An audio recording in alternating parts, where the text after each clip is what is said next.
사실 우리가 구약성경의 소선지서들을 읽다 보면 하나님께서는 너무나도 사랑하시는 이스라엘 백성들을 가혹하리 많지 큰 환난과 징계를 내리시는 것을 종종 보게 됩니다. 어떤 사람들은 이러한 하나님의 모습을 보면서 크게 실망하는 사람들도 있습니다. 그래서 과연 하나님이 정말로 이스라엘 백성들을 사랑하신 것일까? 아니면 이스라엘 백성들의 불평처럼 하나님께서 이스라엘 백성들을 광야로 인도해서 광야에서 고생하게 하다가 멸망당하게 하려고 그렇게 하신 게 아닐까라는 의구심들을 가지고 있습니다. 제가 지금 전해드리는 이 말씀은 하나님을 믿지 아니하는 기독교 신앙을 가지지 않은 사람이 아니라 신학자들이 하는 말입니다.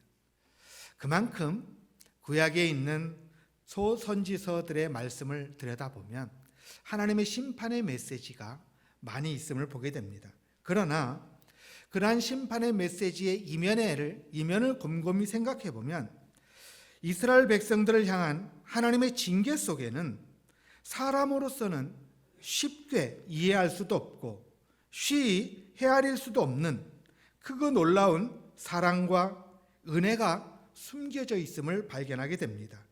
또한 하나님께서는 사랑하시는 그 백성들을 징계하시는 이유가 다른 데 있지 아니하고 그 이스라엘 백성들 징계받는 그 백성들에게 내면 깊숙이 자리 잡고 있는 뿌리 박혀 있는 그 죄악의 본성을 하나님께서 드러내셔서 그 드러난 죄악의 본성 앞에서 이스라엘 백성들이 어쩔 수 없이 나는 죄인입니다라는 것을 고백하게 하시고 그 죄인입니다라는 고백 속에서 하나님의 은혜를 간구하게 하시는 것을 보게 됩니다. 만일 우리들이 감당하지 못할 것만 같은 어떤 시련들, 어떠한 일들이 우리 앞에 놓여 있게 되었을 때 그러할 때에 우리는 그 문제의 원인과 그 문제의 발단에 대해서 생각해 보지 않을 수 없습니다. 그러나 그 이면에 우리가 생각해 보아야 될 것은 우리 내면에 깊숙이 자리 잡고 있는 죄의 근성, 그 뿌리들을 우리는 생각해야 된다는 겁니다. 내가 아닌 타인에게 그러한 생각을 갖기보다는 나의 책임이 아니라 다른 이의 책임으로 돌리기보다는 그 본성이, 그 죄악의 본성이 내 속에 있음을 우리는 생각해 보아야 된다는 겁니다. 어떤 사람에게 악한 종기가 생겼다라고 생각해 보십시다. 이 악한 종기는 너무나도 악성이기 때문에 하루하루를 내버려 두면 하루하루 그만치 그 사람 몸에는 이 악성 종기가 퍼져나갑니다. 그런데 이 악성 종기를 치료하기 위해서는 그 악성 종기가 있는 곳을 도려내야 됩니다. 그것을 도려내려면 얼마나 아프겠습니까? 너무나도 아프다 보니까 사람들이 마취제라는 것을 개발하게 됩니다. 그 마취제만 가지고서도 안 되기 때문에 사람들은 더 좋은 진통제나 마취제 같은 것을 오랫도록 지속되는 것들을 개발해서 사용하게 됩니다. 그런데 그것이 아픈 것, 그 고통이 싫다고 해서 그 악성 종기를 계속해서 가지고 있다면 그 사람은 얼마 가지 못해서 생명을 잃어버리고 말 겁니다. 몸에 있는 악성 종기를 제거하기 위해서, 치료하기 위해서는 때로는 큰 수술이 필요합니다. 그 큰 수술 속에서는 반드시 그만큼의 고통이 뒤따를 수밖에 없습니다.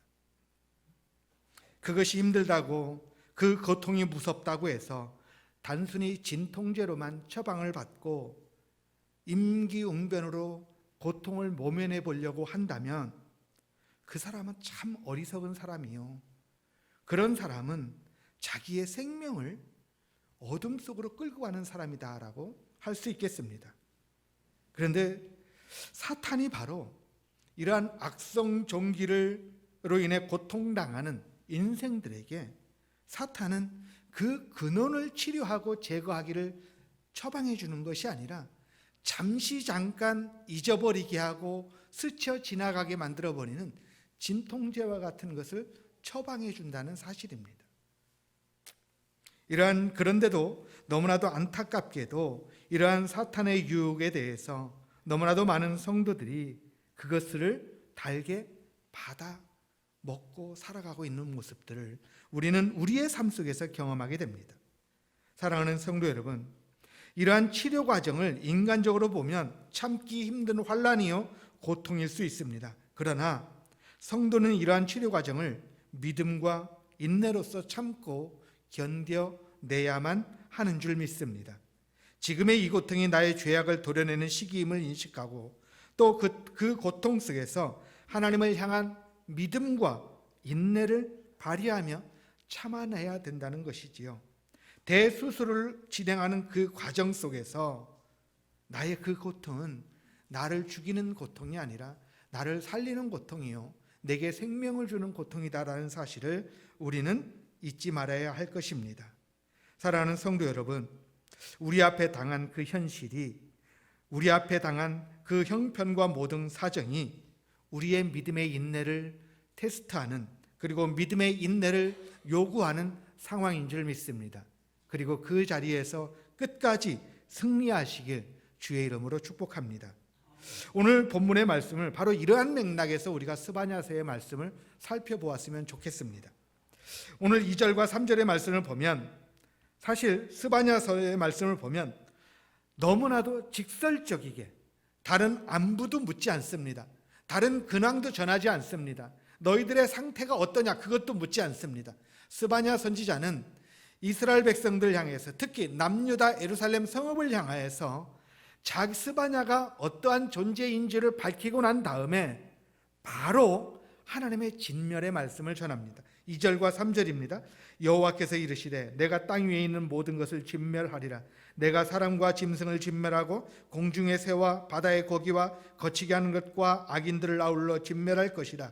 내가 사람을 땅 위에서 멸절하리라. 나 여호와의 말이니라 라고 말씀을 합니다. 이 말씀의 내용을 놓고 보면 노아 홍수 때는 물고기를 진멸한다는 말이 없습니다. 그런데 스바냐서에서는 그 물고기까지도 땅 위에 존재하는 모든 것들을 진멸하시겠다라고 하나님께서 말씀하시는 것이지요. 이 심판은, 스바냐에서 말씀하시는 이 심판은 범우주적인 심판이다라고 할 수 있습니다. 우리가 살아가는 이 세상 지구 모든 곳에 해당되는 말씀이라는 것이지요. 하나님을 믿는 자나 하나님을 믿지 않는 자나 모든 자에게 해당되는 그러한 심판이 임하게 된다는 것입니다. 그러면 하나님께서 도대체 왜 이렇게 세상을 심판하시려는 것일까요? 그것은 이 세상을 정화시켜 나가야 될 이스라엘 백성들, 오늘 본문에서는 남유다요 예루살렘 백성으로 부르시면 되겠습니다. 이스라엘 백성들이 이 세상을 정화시키고 이 세상을 바르게 이끌어가야 될 그 백성들이 타락하고 변질되어서 하나님으로부터 떠나버렸기 때문이라는 사실입니다.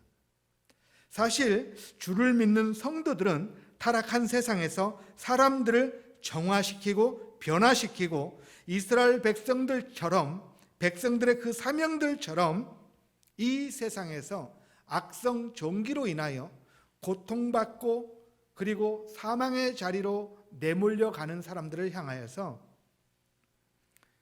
성도들은 이 세상을 정화시키고 치료하는 그러한 역할을 감당해야만 하는 사람들이었습니다. 그런데 하나님 앞에서 그 자신들의 죄로 인하여 세상의 죄를 담당하기는 고사하고 자신의 죄로 인하여 하나님을 떠나 우상을 숭배하는 사탄의 자리 속으로 전락되고 말았던 것이지요. 이 세상을 정화시키기는 고사하고 오히려 이 세상에 끌려가는 그러한 이스라엘 백성들이 되었던 것입니다. 그래서 하나님께서는 그 이스라엘 백성들이 더 이상 이 세상에 사탄의 도구로 사용되는 것을 막으시기 위해서 두고 보실 수가 없으셨기 때문에 하나님께서는 이스라엘 백성들을 향하여 진노의 심판을 선언하셨던 것입니다. 그 채찍이 이스라엘 백성들의 입장에서는 너무나도 가혹하게 느껴질 수도 있습니다.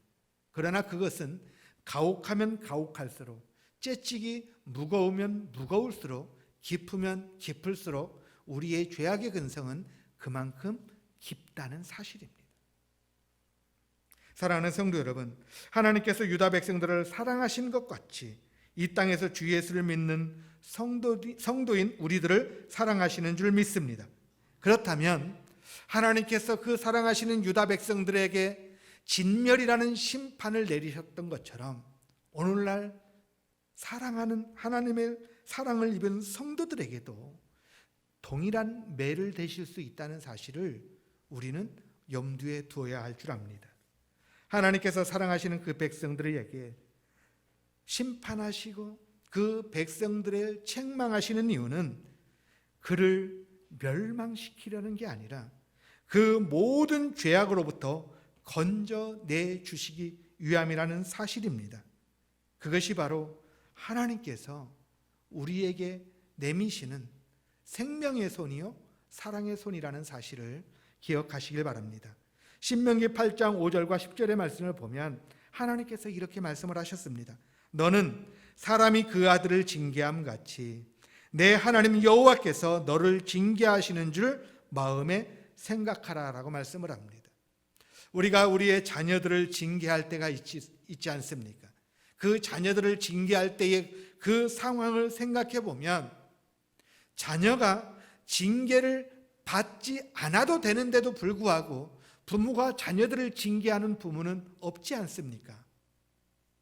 자녀들이 너무나도 훌륭하고 잘 살고 있는데도 불구하고 부모가 아무 맥락 없이 가서 자녀들을 책망하는 부모는 없을 겁니다.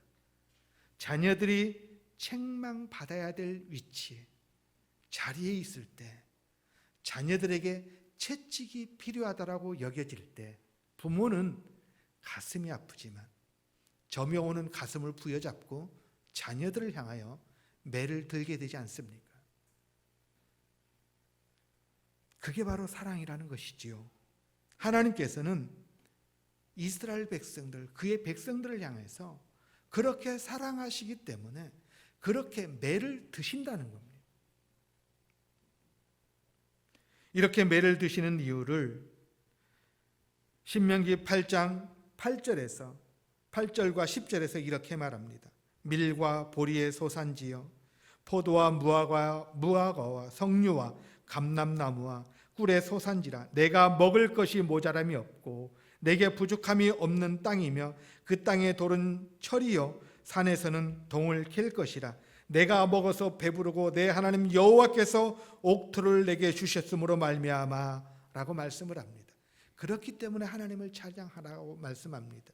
하나님께서 우리를 징계하시는 이유, 그것은 곧 하나님께서 가장 좋은 것을 주시기 위함이라는 사실입니다. 그렇기에 성도는 이 땅에서 하나님의 자녀로서 책망을 받게 될 때에 그것을 오히려 감사함으로 여길 수 있다라는 것이지요. 사실 남쪽 유다에서는 큰 종교개혁이 두 번이나 있었습니다. 1차는 히스기야의 종교개혁이고 2차는 요시야의 종교개혁이었습니다. 둘 다 남유다의 왕입니다. 그런데 이러한 두 번의 종교개혁을 통해서 남쪽 유다에 있는 우상을 깨뜨려 버렸고요. 유월절과 무교절을 다시 되찾았습니다. 그리고 매일 제사를 드렸고요. 매년 7월 1일 날 대속제일로 남쪽 유다와 베냐민 지파의 모든 백성들이 한 예루살렘 성에 모여서 하나님께 대속제일로 지켰습니다. 그리고 초막절과 장막절을 지켰습니다. 겉으로 보기에 이스라엘 백성들은 너무나도 철저한 개혁을 했던 것이죠. 하나님께로 돌아온 것입니다. 그러나 하나님께서 보시기에는 그러한 이스라엘 백성들의 신앙에 너무나도 큰 문제가 있었습니다. 그 두 번의 큰 개혁과 작은 개혁이 3번이 더 있었는데 총 5번의 그 개혁이 일어났음에도 불구하고 이스라엘 백성들 가운데는 여전히 하나님이 보시기에 너무나도 큰 심각한 문제들이 있었다는 것이지요. 그 내용이 바로 오늘 본문에서 4절과 6절에서 언급하고 있는 말씀입니다. 제가 읽어드리겠습니다. 내가 유다와 예루살렘 모든 주민들 위해 손을 펴서 남아있는 바알을 그곳에서 멸절하며 그 마림이란 이름과 및 그 제사장들을 아울러 멸절하며 또 지붕에서 하늘의 뭇별에게 경배하는 자들과 경배하며 여호와께 맹세하면서 말감을 가리켜 맹세하는 자들과 여호와를 배반하고 따르지 아니하는 자들과 여호와를 찾지도 아니하며 구하지도 아니하는 자들을 멸절하리라 라고 말씀을 합니다. 스바냐에서 언급하는 이스라엘 백성들의 신앙의 모습이 바로 이러했다는 것이지요. 그 모습을 살펴보면 첫째로는 바알을 섬기는 신앙을 가지고 있었다는 겁니다. 분명히 히스기야와 요시야와 그 중간에 다른 3명의 왕들과 더 합쳐서 개혁을 이루었음에도 불구하고 우상을 깨뜨리고 모든 산당을 부수었음에도 불구하고 이스라엘 백성들 가운데는 남쪽 유다 예루살렘 성 백성들 가운데는 바알을 섬기는 신앙이 남아 있었다는 겁니다. 어떻게 이런 일이 가능할까요? 어떻게 이스라엘 백성들 한가운데 바알을 섬기는 그러한 것이 남아 있을 수 있을까요? 잘 아시는 바와 같이 이 바알은 가나안 땅을 중심으로 넓게는 아수르와 바벨론까지 그리고 애굽에까지도 심지어는 사우디에 있는 아라비아에 있는 곳까지도 이 바알 사상이 있습니다. 그런데 이 바알은 풍요를 가져다 준다라고 믿었습니다. 그리고 이 바알 산당에서 있는 이방 제사장들이 있었는데 그들을 바로 그마림이다라고 부릅니다.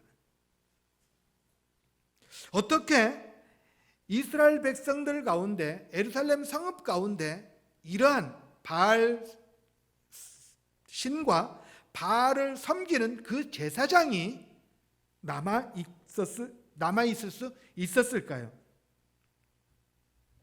어떻게 보면 이스라엘 백성들이 그 여러 차례의 계획에도 불구하고 이런 사상을 가지고 있었던 것은 그들이 하나님을 섬기는 신앙만 가지고서는 만족할 수 없었기 때문으로 보여집니다. 하나님의 말씀과 율법을 가지고 하나님을 제사하고 하나님을 예배하는 것으로는 만족할 수 없던 것이지요. 하나님께 기도하는 것으로는 만족할 수 없었습니다. 가나안 땅에 살고 있으면서 여호와 하나님이 베풀어 주시고 공급해 주시는 걸 가지고서는 만족해야 할 수 없었던 것이지요. 그래서 이들은 하나님의 말씀 외에 하나님을 경외하고 섬기는 것 외에 외적인 경험들을 요구하기 시작하게 됩니다. 눈에 보이지 아니하는 하나님을 믿고 예배하는 것보다 눈에 보이는 형상을 가지고 있는 것들을 예배하고 섬기길 원했으며 확실하게 평가받을 수 없는 내면에 있는 신앙을 강조하기보다 누가 보더라도 야, 저 사람은 거룩이 겉으로 드러나 보이는구나 라는 것과 같은 눈으로 보여지는 신앙을 더 추구했다라는 것입니다. 그래서 그들의 마음과 감정을 느낄 수 있는 것, 오감으로 느끼고 오감으로 만족할 수 있는 것, 육감적으로 경험되어지는 것들, 그런 것들을 추구하기 시작했다는 것이지요. 그리고 그러한 것들을 고개를 돌려보니 이방인의 제사법에, 제사 풍습에 그러한 것들이 너무나도 많이 있었던 것입니다. 그러한 풍습들을 이스라엘 백성들은 고스란히 하나님을 섬기는 신앙에다 접목을 시켜버립니다. 사실 우리가 신앙생활을 하다 보면 하나님께서 우리에게 주시는 감각적인 요소들이 많이 있습니다. 그 대표적인 게 우리가 기도요, 말씀이요, 찬양이요, 이런 요소들 속에 발견되어집니다. 우리가 하나님을 찬양할 때 가사에 취해서 그리고 그 음악과 멜로디에 취해서 우리가 찬양을 하게 됩니다. 그런데 그러한 가운데 우리는 그 찬양에 몰입되어 있을 때 하나님께서 우리에게 주시는 색다른 은혜를 경험하게 됩니다. 그런데 문제는 찬양을 부르면서 그 가사의 의미가 무엇인지도 생각하지도 아니하고 단지 음악적인 요소나 멜로디 하나만으로 우리가 그 속에서 하나님을 찬양하고 있다라고 여기면서 그것을 추구한다면 그것은 음악이 가져다주는, 감각이 가져다주는 또 다른 함정일 수 있고 모순일 수 있다는 사실을 우리는 기억해야 될 줄 압니다. 사랑하는 성도 여러분, 성도가 하나님을 찬양할 때 음악적인 감각과 리듬이 중요하다면 그 속에 내재되어 있는 찬양의 가사와 그 속에 내재되어 있는 우리의 고백이 동일하게 중요하다는 사실입니다. 기도도 마찬가지입니다. 우리가 하나님 앞에 기도할 때에 흔히 기도는 하나님과 영적인 호흡이요 영적인 대화다라고 말을 합니다. 그런데 이러한 영적인 호흡이요 대화라고 하는 이 기도를 가지고 사람의 감정과 감각과 체험을 중요시하다 보면 발생되는 문제점들이 한두 가지가 아닙니다. 그래서 하나님 앞에 기도할 때에 냉랭함에 대해서 못 견뎌하는 분들이 계십니다. 그런데 우리가 한번 이렇게 생각해 보았으면 좋겠습니다. 하나님께 기도하는 그 가운데 냉랭함이 무엇이고 뜨거움이 무엇일까 우리가 한번 냉정하게 한번 생각해 보았으면 좋겠습니다. 열심을 가지고 열정을 가지고 하나님 앞에 기도하지 말라는 게 아닙니다. 기도를 하되 우리가 얼마든지 하나님을 찾고 구하되 우리 스스로가 그런 프레임에 갇혀서는 안 된다는 것이지요. 이러한 왜곡된 현상들이 사실은 하나님께서 우리에게 베풀어 주시는 일반 은총과 그리고 하나님의 백성 자녀들에게 베풀어 주시는 특별 은총을 너무나도 구별짓게 만들어 버립니다. 성도 여러분, 주 예수를 믿는 성도들에게 일반 은총이 없이 특별 은총으로만 살아간다면 못 삽니다. 그리고 특별 은총이 없이 일반 은총만 가지고서 하나님을 섬기라고 한다면 우리는 그렇게 할 수 없습니다. 특별 은총인 성령을 받지 아니하고서는 하나님을 주로 고백할 수 없기 때문에 그렇습니다. 그러므로 이 땅에서 주를 믿는 성도들은 일반 은총과 특별 은총을 동시에 중요하게 하나님의 은혜로 여겨야 되는 믿음이 필요한 것입니다. 두 번째로 우리가 생각해 보아야 될 것은 하늘의 태양과 별을 숭배하는 자들의 모습을 보게 됩니다. 사실 하늘의 해와 달과 별들 그리고 말감과 같은 것들은 전부 이방인들이 섬기던 풍습입니다. 그런데 이런 이방인들이 섬기던 풍습이 이스라엘 백성들이 하나님을 예배하는 제사는 그 자리에 몰려오게 된 겁니다. 사실 하나님께서는 이런 이방인들의 풍습을 절대로 따라하지 말고 그들을 경계하라고 말씀하셨습니다. 신명기 4장 15절과 19절의 말씀입니다. 여호와께서 호렙산 불길 중에서 너희에게 말씀하시던 날에 너희가 어떤 형상도 보지 못하였은즉 너희는 깊이 삼가라. 그리하여 스스로 부패하여 자기를 위해 어떤 형상대로든지 우상을 새겨 만들지 말라. 남자의 형상이든지 여자의 형상이든지 땅 위에 있는 어떤 짐승의 형상이든지 하늘을 나는 날개 가진 어떤 새의 형상이든지 땅 위에 기는 어떤 곤충의 형상이든지 땅 아래 물속에 있는 어떤 어주의 형상이든지 만들지 말라. 또 그리하여 내가 하늘을 향하여 눈을 들어 해와 달과 별들 하늘 위에 모든 천체 곧 너희의 하나님 여호와께서 천하 만민을 위하여 배정하신 것을 보고 미혹하여 그것에 경배하며 섬기지 말라라고 말씀을 하셨습니다.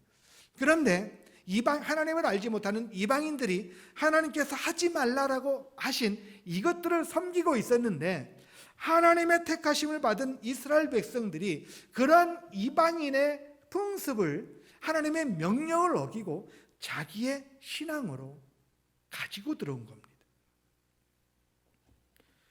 그래서 하나님께서는 그 이방인들의 풍습을 진멸하시겠다라고 말씀하시는 것이지요. 우리가 셋째로 생각해 봐야 될 것은 여호와의 이름도 부르고 이방 신의 이름도 부르는 신앙의 모습이라는 겁니다. 사실 여호와의 이름을 부르고 하나님의 이름을 부르면서 다른 이방인의 신을 부른다라는 것은 우리로서는 잘 상상이 안 될 겁니다. 그런데 여러분, 우리가 살아가는 주를 믿는 성도가 살아가는 삶의 모습을 우리가 이스라엘 백성들의 삶의 모습으로 비춰보면 큰 차이가 없다라는 것을 발견하게 됩니다. 사실 이스라엘 백성들이 그리고 이방인의 신을 부른다는 것은 말감과 직접 연결되어 있는데요. 이 말감, 오늘 본문에 등장하는 말감이라는 말은 몰렉이라는 또 다른 이름입니다.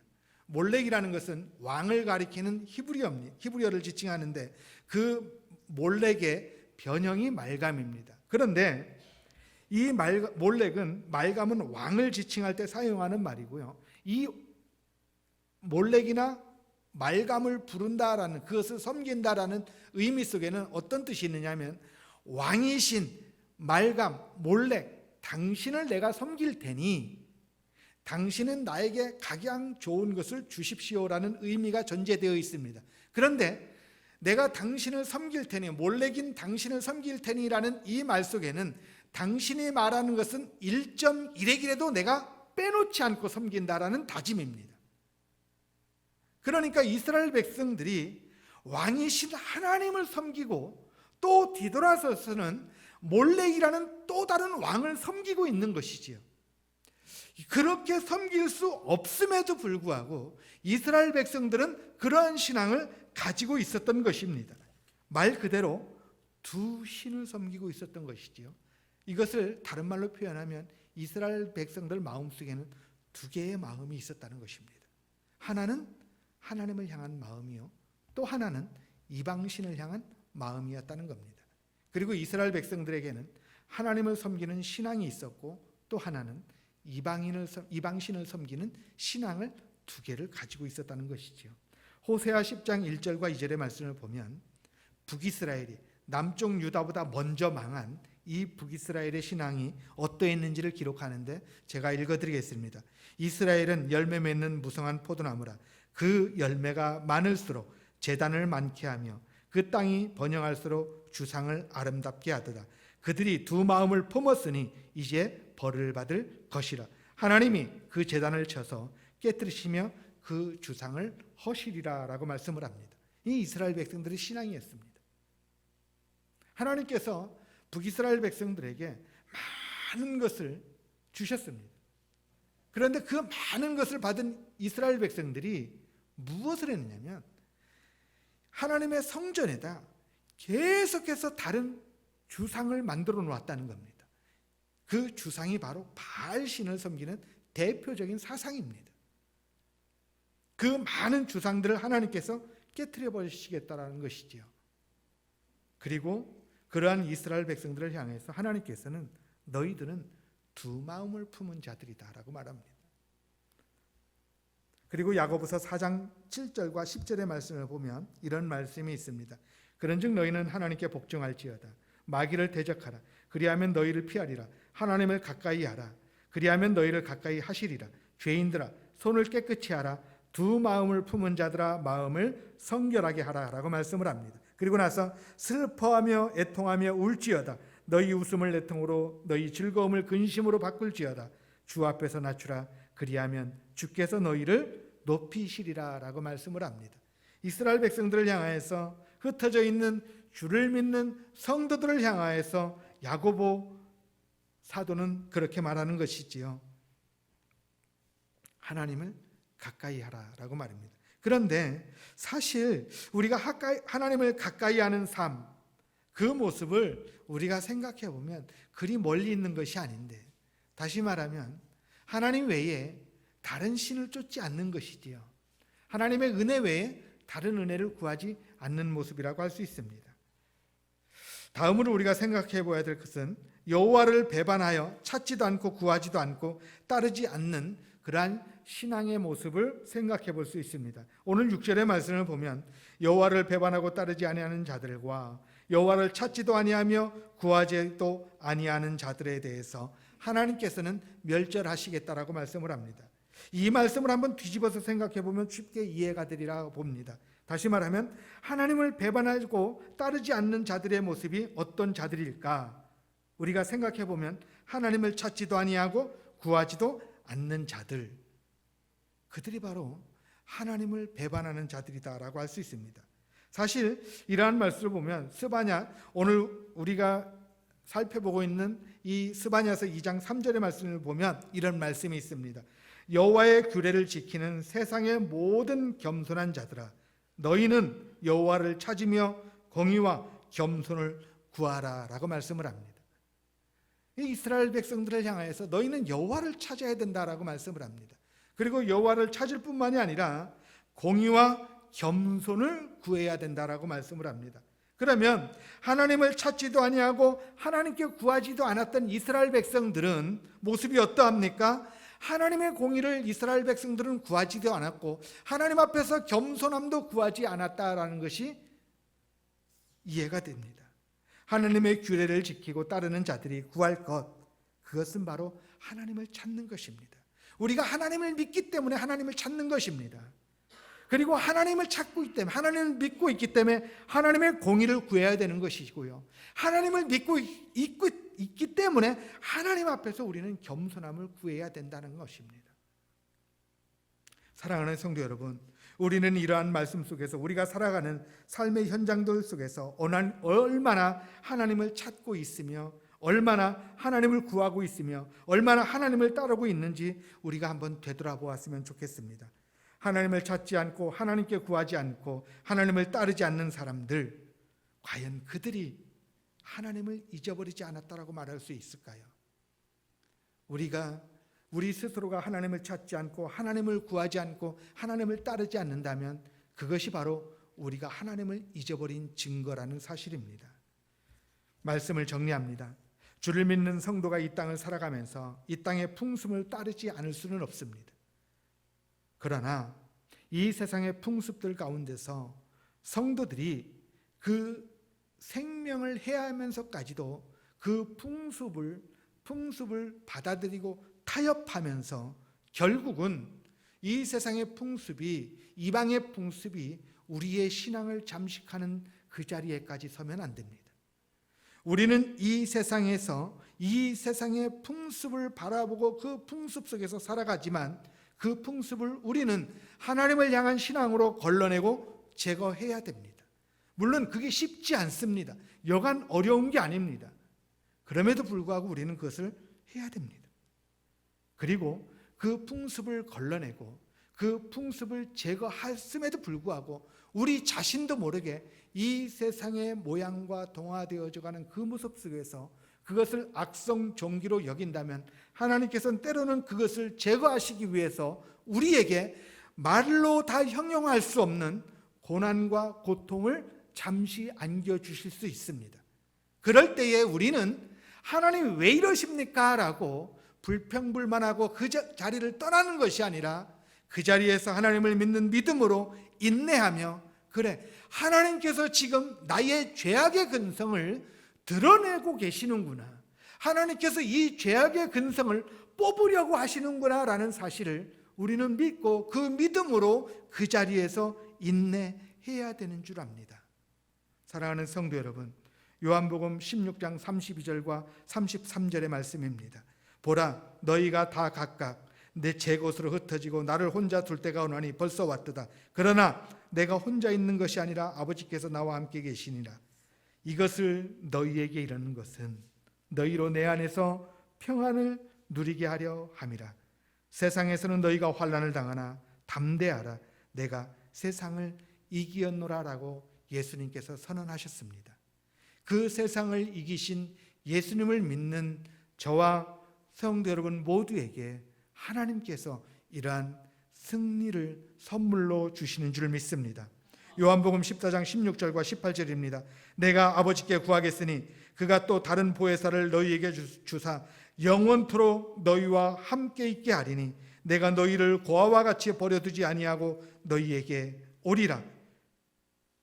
하나님께서 우리의 힘과 우리의 능력으로 그 일을 감당할 수 없으니 보혜사 성령을 우리에게 보내어 주신 줄 믿습니다. 베드로전서 4장 1절과 2절의 말씀을 읽어드리고 마치겠습니다. 그리스도께서 이미 육체의 고난을 받으셨으니 너희도 같은 마음으로 갑옷을 삼으라. 이는 육체의 고난을 받은 자는 죄를 그쳤음이니 그 후로는 다시 사람의 정욕을 따르지 않고 하나님의 뜻을 따라 육체의 남은 때를 살게 하려 함이라라고 말씀을 합니다.